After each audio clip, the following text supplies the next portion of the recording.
Well, this has never happened before. The results of an American presidential election are being disputed by the winner. Today, the White House said President Trump now believes that as many as 5 million people voted illegally based on evidence he was given but is not sharing.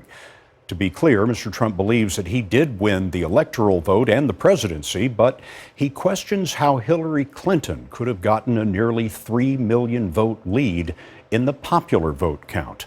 Margaret Brennan is at the White House. The comment that he made was, he said 3 to 5 million people, could have voted illegally, based on the studies that he's seen. White House spokesman Sean Spicer said President Trump told congressional leaders yesterday that he lost the popular vote by nearly 3 million votes because of widespread fraud.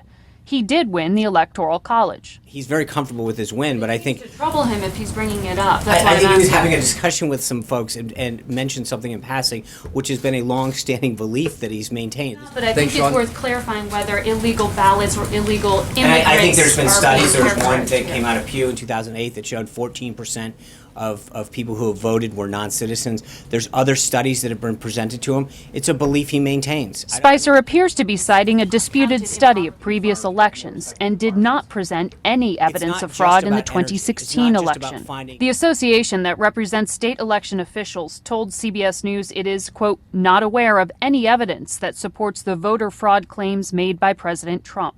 During the campaign, Mr. Trump questioned the integrity of the vote. It's a rigged election. We're going to beat the rigged system. We're going to beat the rigged election. Today, Republican House Speaker Paul Ryan disagreed with the president. I've seen no evidence to that effect, and I've made that very, very clear. I would urge the president to knock this off. South Carolina Republican Senator Lindsey Graham. You're the leader of the free world, and people are going to start doubting you as a person if you keep making accusations against our electoral system without justification. The White House has not ruled out an investigation. He believes what he believes based on the information he's provided. Margaret, the president signed a number of executive orders today. What were those?